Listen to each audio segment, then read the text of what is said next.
Okay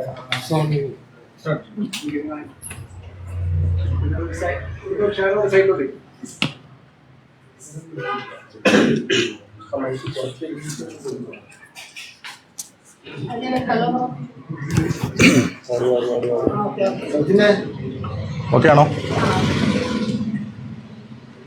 ഞങ്ങൾ ഇന്ന് ഇങ്ങനെ മാധ്യമങ്ങളെ കാണാൻ തീരുമാനിച്ചത് 5-ാം തീയതി തിരുവനന്തപുരത്ത് വെച്ച് DYFIയുടെ നേതൃത്വത്തിൽ പ്രൊഫഷണൽ മീറ്റ് സംഘടിപ്പിക്കുകയാണ്.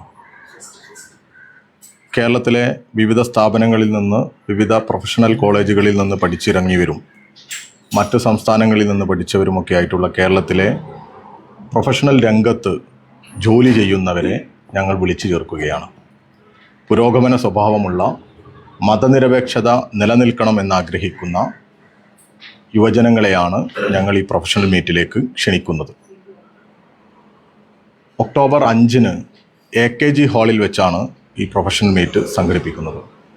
രാവിലെ 10 മണിക്ക് കേരളത്തിൻ്റെ ബഹുമാന്യനായ മുഖ്യമന്ത്രി സഖാവ് പിണറായി വിജയനാണ് പ്രൊഫഷണൽ മീറ്റ് ഉദ്ഘാടനം ചെയ്യുന്നത്. വിവിധ ഭാഗങ്ങളിൽ നിന്ന് 600ഓളം പ്രതിനിധികളെയാണ് ഞങ്ങൾ പ്രതീക്ഷിക്കുന്നത്. വൈകുന്നേരം വരെ നീണ്ടു നിൽക്കുന്ന ഈ പ്രൊഫഷണൽ മീറ്റ് കേരളത്തിലെ പ്രൊഫഷണൽ രംഗത്ത് ഒരു പുതിയ ഇടപെടൽ, യുവജനങ്ങളുടെ ഒരു സംഘടനാ തലത്തിലുള്ള രൂപീകരണത്തിലേക്ക് ഞങ്ങൾ കൊണ്ടുപോകും. ഇപ്പോൾ നമുക്കറിയാം, അന്നയുടെ മരണമല്ല, ഈ പ്രൊഫഷണൽ കോഴ്സുകളൊക്കെ പഠിച്ച് ഉന്നത വിദ്യാഭ്യാസം നേടി അവർ ചെയ്യുന്ന ജോലിയെ, വിലമതിക്കാൻ പറ്റാത്ത തരത്തിൽ ഉള്ള ജോലിയെ അവരെ ചൂഷണം ചെയ്ത്, അവരെ പീഡിപ്പിച്ച്, അവരുടെ അവർക്ക് ജീവിതം തന്നെ മടുത്തു പോകുന്ന സാഹചര്യം ഉണ്ടാക്കുന്ന ഒരു സാഹചര്യം ഇന്ന് ഈ കോർപ്പറേറ്റ് മേഖലയിലൊക്കെ ഉണ്ട്. അവിടെയെല്ലാം നമുക്കറിയാം, സംഘടനകളെ നിരോധിക്കുന്ന സാഹചര്യവുമുണ്ട്. ഈ ഒരു സാഹചര്യത്തിൽ, ഈ ഒരു പശ്ചാത്തലത്തിൽ ഞങ്ങളുടെ പ്രൊഫഷണൽ മീറ്റിന് വലിയ പ്രാധാന്യമുണ്ട്. അതോടൊപ്പം മറ്റൊരു കാര്യം സൂചിപ്പിക്കാനുള്ളത്, കേന്ദ്ര ഗവൺമെൻറ് സാധാരണക്കാരൻ്റെ ജീവിതം ദുസ്സഹമാക്കിക്കൊണ്ടിരിക്കുക. ഇന്ന് വന്നൊരു വാർത്ത നിങ്ങൾ ശ്രദ്ധിച്ചു കാണും. 48 രൂപയോളം വാണിജ്യ സിലിണ്ടറിന്, 19 കിലോഗ്രാമിൻ്റെ സിലിണ്ടറിന് വില കൂട്ടി എന്നുള്ളതാണ്. കഴിഞ്ഞ 3 മാസക്കാലയളവിൽ 94.50 94 രൂപ 50 പൈസ സിലിണ്ടറിന് കൂട്ടുക. ഇത് സാധാരണക്കാരൻ്റെ ജീവിതത്തെ നേരിട്ട് ബാധിക്കും. ഇവിടെ പെട്രോളിയം ഉൽപ്പന്നങ്ങളുടെയൊക്കെ വില ആഗോളതലത്തിൽ കുറയുന്ന ഒരു സാഹചര്യമൊക്കെ ഉള്ള സമയത്ത് ഇങ്ങനെ വില കൂട്ടുന്ന സാഹചര്യം, ഇത് കുത്തക മുതലാളിമാർക്ക് സൗകര്യമൊരുക്കുന്ന സാഹചര്യമാണ്. ഇതിനെതിരെ വലിയ പ്രതിഷേധം ഞങ്ങൾ ഉയർത്തും. അതോടൊപ്പം റെയിൽവേയിൽ ഞങ്ങൾ കഴിഞ്ഞ ദിവസം ഒരു സമരം നടത്തി. കേരളത്തിലെ മാധ്യമങ്ങളൊന്നും അത് വേണ്ടത്ര രീതിയിൽ ഇടപെട്ടിട്ടില്ല എന്ന് തന്നെയാണ് ഞങ്ങൾക്ക് നിങ്ങളോടുള്ള ഒരു വിമർശനം. കാരണം നിങ്ങൾ ഉയർത്തിയൊരു വാർത്തയുണ്ട്, അത് വേണാട് എക്സ്പ്രസ്സിലെ കുഴഞ്ഞു വീണ വാർത്തയാണ്. ആ വാർത്തയെ തുടർന്ന്, അതുമാത്രമല്ല, തുടർച്ചയായി ഞങ്ങൾ ഉന്നയിക്കുന്ന കുറേ വിഷയങ്ങളുണ്ട്. കേരളത്തോട് കാണിക്കുന്ന ഒരു അവഗണന, റെയിൽവേയുടെ ആ അവഗണന ഇപ്പോൾ അതിൻ്റെ ഒരു മൂർധന്യാവസ്ഥയിൽ എത്തി നിൽക്കുക. യാത്രാക്ലേശം ഭീകരമാണ്. വലിയ യാത്രാ ബുദ്ധിമുട്ടുണ്ട്. സാധാരണക്കാരന് യാത്ര ചെയ്യാൻ പറ്റുന്നില്ല. റെയിൽവേ ആണെങ്കിൽ നിലവിലുള്ള തസ്തികകളെല്ലാം വെട്ടിക്കുറച്ചുകൊണ്ടേയിരിക്കുക. അവിടെ തസ്തികകൾ കൊടുക്കുന്നില്ല. കേരളമാണെങ്കിൽ കൂടുതൽ വരുമാനം 2500 കോടിയോളം രൂപ കഴിഞ്ഞ സാമ്പത്തിക വർഷം ഈ റെയിൽവേക്ക് സംഭാവന ചെയ്തതാണ് കേരളം. എന്നിട്ടും കേരളത്തിന് അർഹിക്കുന്ന ഒരു പൊതുഗതാഗത സംവിധാനം, ഒരു മികച്ച യാത്രാ സൗകര്യം കൊടുക്കുന്നതിന് ഈ റെയിൽവേ തയ്യാറാകുന്നില്ല. ഇതെല്ലാം കേന്ദ്ര ഗവൺമെൻറ്റിൻ്റെ ഈ തെറ്റായ നയങ്ങൾക്കെതിരെയെല്ലാം വലിയ പ്രതിഷേധം ഞങ്ങൾ കേരളത്തിൽ ഉയർത്തിക്കൊണ്ടുവരും. ഇത് പറയാനാണ് വിളിച്ചത്.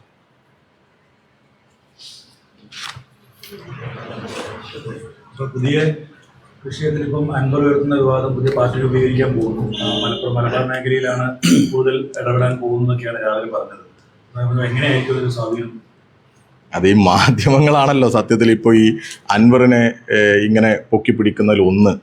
മറ്റൊന്ന്, കേരളത്തിലെ ഈ ഒരു ഞങ്ങൾ സംശയിക്കുന്നത് ഒരു വിഭാഗം വർഗീയവാദികൾ, വർഗീയത ഉയർത്തിപ്പിടിക്കുന്നവരുണ്ടോ എന്നുള്ളൊരു സംശയവും ഞങ്ങൾക്കുണ്ട്. ഇന്ന് ഇപ്പോൾ ഒരു മാധ്യമം പത്രത്തിൽ നിങ്ങൾ കണ്ടോ എന്നറിയില്ല, മാധ്യമം പത്രത്തിലെ ഒരു കാർട്ടൂൺ നോക്കൂ നിങ്ങൾ. ഞങ്ങളിപ്പോൾ ഇത് വായിച്ച് അതുമായി സംസാരിച്ചു കൊണ്ടേയിരിക്കുകയായിരുന്നു.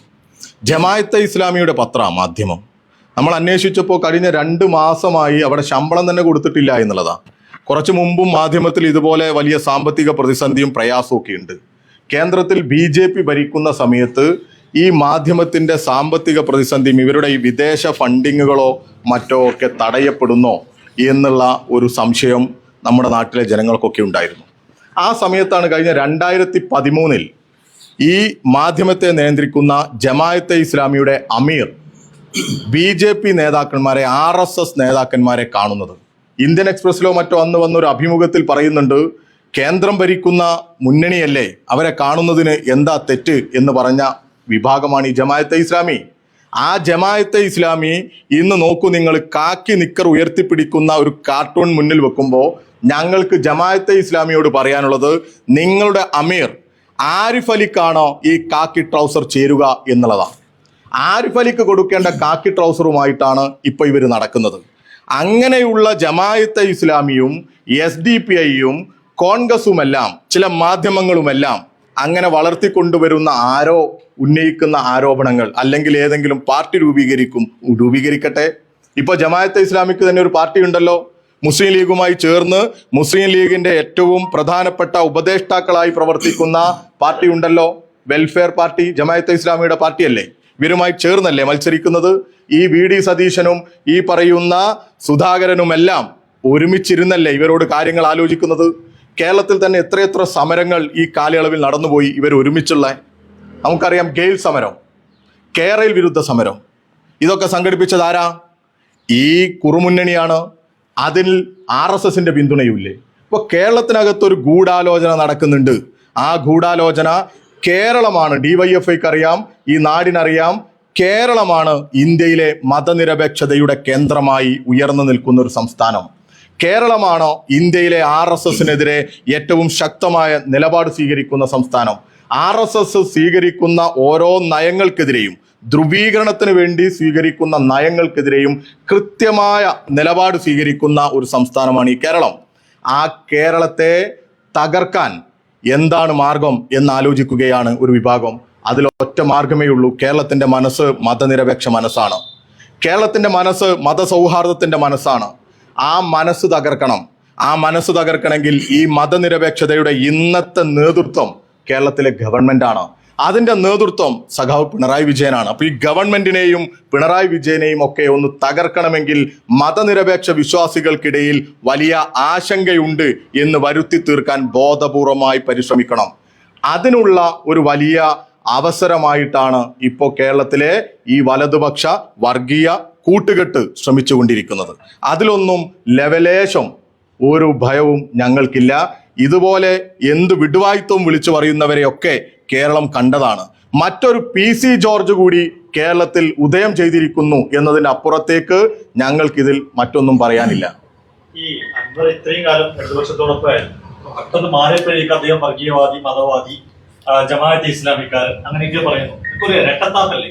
ഇല്ല, നമ്മൾ ഓരോ നിലപാടുകൾ സ്വീകരിക്കുമ്പോൾ എങ്ങനെയാ, ചക്കയോ മാങ്ങയോ ഒക്കെ ആണെങ്കിലല്ല നമ്മൾ കുത്തി നോക്കി ആ നിലപാട് സ്വീകരിക്കുക. അന്ന് അദ്ദേഹം എടുത്തിരുന്ന നിലപാടും അദ്ദേഹം ഇപ്പോൾ സംസാരിച്ചു കൊണ്ടിരിക്കുന്ന നിലപാടും നിങ്ങൾ നോക്ക്. തുടക്കത്തിൽ അൻവർ ഉന്നയിച്ച ആക്ഷേപത്തെ കേരളമാകെ അത് അന്വേഷിക്കും, മുഖ്യമന്ത്രിയും പറഞ്ഞല്ലോ അന്വേഷിക്കും എന്നുള്ളതാ. പിന്നെ അദ്ദേഹം ഉന്നയിക്കുന്നത് എന്താ, എനിക്ക് നിസ്കരിക്കാൻ പറ്റുന്നില്ല ഇല്ലേ, പറഞ്ഞില്ലേ, നിങ്ങൾ തന്നെ റിപ്പോർട്ട് ചെയ്തില്ലേ, ഞാൻ 5 നേരം നമസ്കരിക്കുന്നത് കൊണ്ടാണോ പ്രശ്നം? അദ്ദേഹത്തെ വിമർശിച്ചു മലപ്പുറത്തെ CPIMന്റെ ജില്ലാ സെക്രട്ടറി EN മോഹൻദാസ് വിമർശിച്ചില്ലേ? അത് രാഷ്ട്രീയ വിമർശന. എന്താ മറുപടി പറഞ്ഞത്? നിങ്ങളല്ലേ ഈ കേൾക്കുന്നതൊക്കെ. എന്നിട്ട് ഒരു മടിയുമില്ലാതെ കേരളത്തിനും അതുപോലെ മലപ്പുറത്തിനുമൊക്കെ നല്ല ധാരണയല്ലേ ഈ സഖാവ് EN മോഹൻദാസിനെ കുറിച്ച്? അദ്ദേഹത്തെ വർഗീയവാദി എന്ന് വിളിച്ചതിൻ്റെ പിന്നിലെ ഉദ്ദേശം എന്താ? ഈ ജമാഅത്തെ ഇസ്ലാമിയുടെ ഉപദേശമാണ് എന്ന് കൂടുതൽ ആലോചിക്കേണ്ടതുണ്ടോ? ഒരാലോചനയും നടത്തേണ്ടതില്ല. ഇന്നത്തെ കാർട്ടൂൺ കണ്ടാൽ നമുക്ക് മനസ്സിലാവില്ലേ? ഈ മാധ്യമത്തിന്റെ കാർട്ടൂൺ നോക്കൂ നിങ്ങൾ. ഞങ്ങൾക്ക് ഈ മാധ്യമവും മീഡിയ വണ്ണിനെ കുറിച്ചും പറയാനുണ്ട്, ഇതിനേക്കാൾ ഏറെ കാര്യങ്ങൾ പറയാനുണ്ട്. ഈ മീഡിയ വൺ എന്ന് പറയുന്ന ജമാഅത്തെ ഇസ്ലാമി നിയന്ത്രിക്കുന്ന ചാനലുണ്ടല്ലോ, ആ ചാനലിലാണ് ഞങ്ങളുടെ സഖാക്കൾ, കോഴിക്കോട്ട് നിന്ന് വന്ന സഖാക്കൾ പാട്ടുപാടി. എവിടെ? സഖാവ് ജയിക്കിന്റെ തെരഞ്ഞെടുപ്പിൽ കോട്ടയത്ത്. ആ പാട്ടിൽ ഇവർ ധരിച്ച വസ്ത്രത്തെ, ചുവപ്പ് തുണിയെ, ഞങ്ങളുടെ അടുത്ത് നിന്നാ പാട്ട് പാടിയത്, ആ ചുവപ്പ് തുണിയെ നിങ്ങൾ കാവ്യാക്കി മാറ്റി അവർ പാടിയത് ഗണഗീതമാക്കി മാറ്റി നിങ്ങൾ. എന്നിട്ട് അത് നിങ്ങൾ ഓടിച്ചില്ലേ? നിങ്ങൾ ഓരോ ശ്രമവും നടത്തുന്നത് എന്തിനു വേണ്ടിയാ? ഇവിടെ CPM എന്ന് പറയുന്നത് ന്യൂനപക്ഷ വിരുദ്ധരാണ് എന്ന് പ്രചരിപ്പിക്കാനുള്ള ഒരു വ്യഗ്രത ജമാഅത്തെ ഇസ്ലാമിക്കുണ്ട്. അതിലൊരു തർക്കവുമില്ല. ആ ജമാഅത്തെ ഇസ്ലാമി മുന്നോട്ട് വെക്കുന്ന കുറേയേറെ കാര്യങ്ങൾ ഇന്ന് കേരളത്തിലെ മുസ്ലിം ലീഗും ഏറ്റുപിടിക്കുന്നുണ്ട്. നിങ്ങൾ നോക്ക്, ബെന്നി ബെഹന്നാൻ, ഓർമ്മയില്ലേ നിങ്ങൾക്ക്? ബെന്നി ബെഹന്നാൻ UDFന്റെ കൺവീനർ ആയിരുന്ന സമയത്ത് ഖുർആനിൽ സ്വർണം കടത്തി എന്ന് പറഞ്ഞ് അതിനെക്കുറിച്ച് അന്വേഷിക്കാൻ നരേന്ദ്രമോദിക്ക് കത്തയച്ചു. മറന്നുപോയോ നമ്മള്? നിങ്ങൾ മറന്നാലും ഞങ്ങൾ മറന്നിട്ടില്ല. ഖുർആനിൽ സ്വർണം കടത്തി എന്ന് പറഞ്ഞ് അത് അന്വേഷിക്കണമെന്ന് പറഞ്ഞ് നരേന്ദ്രമോദിക്ക് കത്തയച്ചു. അതിന്റെ ഉദ്ദേശം എന്തായിരുന്നു? ഈ ഖുർആനൊക്കെ പോയത് മലപ്പുറത്തെ സ്ഥാപനങ്ങളിലേക്കാണ്, പറഞ്ഞില്ലേ? എന്താ അതിലൂടെ കോൺഗ്രസ് ഉന്നം വെച്ചത്? എല്ലാവർക്കും അറിയാം, കേരളത്തിലെ ഈ മതസ്ഥാപനങ്ങളെല്ലാം അന്വേഷണ പരിധിയിൽ വരുത്തണം. അതിനു വേണ്ടിയാ. ആരെങ്കിലും ഈ ജമാഅത്തെ ഇസ്ലാമി പ്രതികരിച്ചോ? ഒരക്ഷരം മിണ്ടിയിട്ടില്ലല്ലോ. ഒരക്ഷരം മിണ്ടിയിട്ടില്ല. അവർ മിണ്ടില്ല. അതാ ഞാൻ പറയുന്നത്, ജമാഅത്തെ ഇസ്ലാമിക്ക് ഒരു അജണ്ടയുണ്ട്. ആ അജണ്ട CPMനെ തകർക്കാൻ RSSനോട് കൂട്ടുകൂടുക എന്നുള്ളതാ. RSSനോട് പോലും കൂട്ടുകൂടാൻ മടി കാണിക്കാത്ത പാർട്ടിയായി ജമാഅത്തെ ഇസ്ലാമി. അവരാണ് ഇപ്പൊ ഞങ്ങളെ അങ്ങ് ഇടതുപക്ഷത്തെ ഈ ഒരു RSS വിരുദ്ധതയൊക്കെ ചോദ്യം ചെയ്യുന്നത്. എന്തൊരു താല്പര്യമാണ് അവർക്ക്? കേരളത്തിലെ മുഖ്യമന്ത്രിയെക്കുറിച്ചും കേരളത്തിലെ ഇടതുപക്ഷത്തെക്കുറിച്ചും അറിയാത്തവരാണോ ഇവിടെയുള്ളവർ?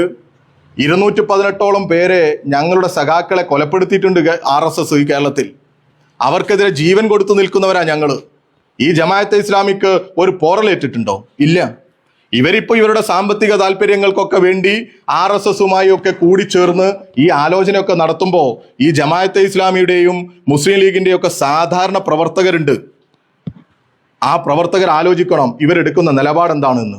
ഇരിക്കുന്ന കൊമ്പ് മുറിക്കരുത്. ഞങ്ങൾക്ക് പറയാനുള്ളത്, കേരളം മതനിരപേക്ഷതയുടെ കേന്ദ്രമാണ്. ആ മതനിരപേക്ഷതയുടെ നേതൃത്വമായി നിൽക്കുന്നത് കറകളഞ്ഞ മതനിരപേക്ഷത ഉയർത്തിപ്പിടിക്കുന്ന ഇടതുപക്ഷമാണ്. അതിന്റെ നേതൃത്വവും അതിന്റെ ലീഡറായി നിൽക്കുന്നതും സഖാവ് പിണറായി വിജയനാണ്. അദ്ദേഹത്തിന്റെ പാരമ്പര്യം എന്ന് പറയുന്നത് വർഗീയവാദികളോട് ഏറ്റുമുട്ടിയ പാരമ്പര്യ. ആ പാരമ്പര്യത്തെയും ആ വിശ്വാസ്യതയും തകർക്കാൻ ബോധപൂർവമായ ഗൂഢാലോചനയാണ് ഇവിടെ ഒരു പറ്റം PC ജോർജുമാരുടെ തുടർച്ചക്കാരിൽ നിന്നുണ്ടാകുന്നത്. അതിന്റെ പിന്നിൽ എല്ലാം ചില പ്രത്യേക ഉദ്ദേശങ്ങൾ ഉണ്ടോ എന്ന് സംശയിക്കുന്ന തരത്തിലാണ് ഇപ്പോൾ ഓരോ ദിവസം കഴിയുമ്പോഴും വരുന്ന വാർത്താ സമ്മേളനങ്ങളും ഇവരുടെ പത്രക്കുറിപ്പുകളുമെല്ലാം. ആദ്യം ഉന്നയിച്ചതിൽ നിന്നെല്ലാം മാറിപ്പോയി മതത്തെ ഉപയോഗിക്കുന്നിടത്തേക്ക് എത്തി.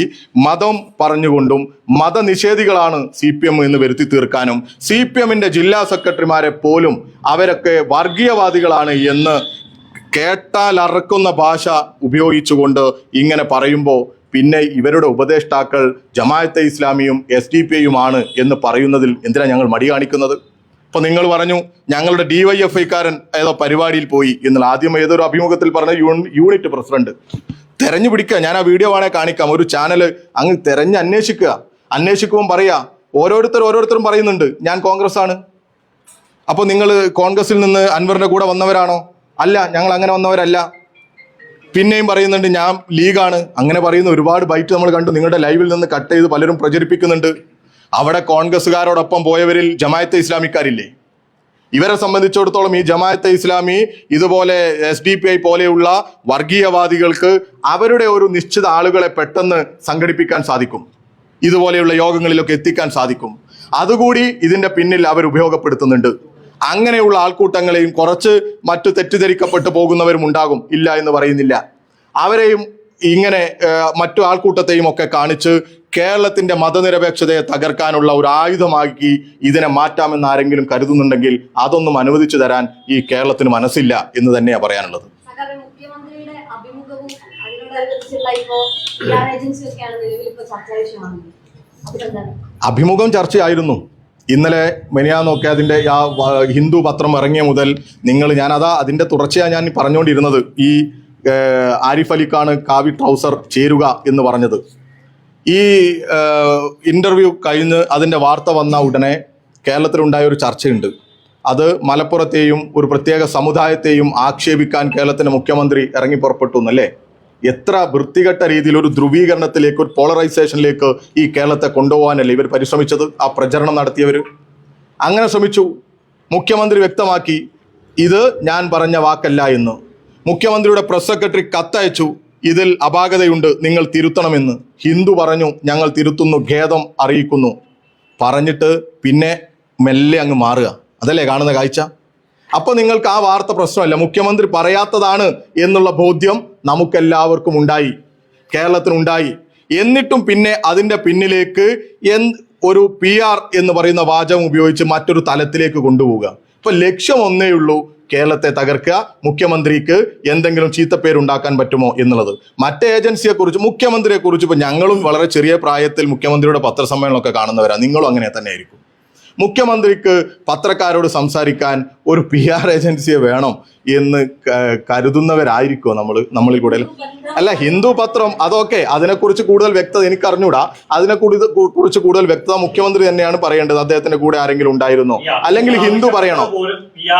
അല്ല, അതാ ഞാൻ പറഞ്ഞത്. PR ഏജൻസി, നിങ്ങൾക്ക് ഏതെങ്കിലും ഒരു ഇന്റർവ്യൂ, നിങ്ങളോട് മുഖ്യമന്ത്രിക്ക് സംസാരിക്കണമെങ്കിൽ ഏതെങ്കിലും PR ഏജൻസി ആവശ്യം ഉണ്ടാകാറുണ്ടോ? അതാണ് ഞങ്ങളുടെ അതുകൊണ്ട് തന്നെ അതിന്റെ പിന്നിൽ എന്തെങ്കിലും ആലോചന ഉണ്ടാകും.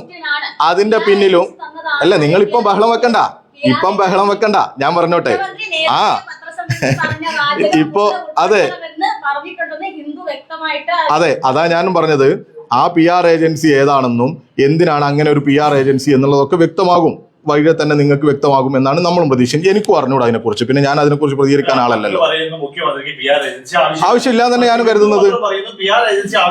അപ്പൊ അതാണ് ഹിന്ദു പത്രം പോലെയുള്ള ഒരു പത്രം ഇനി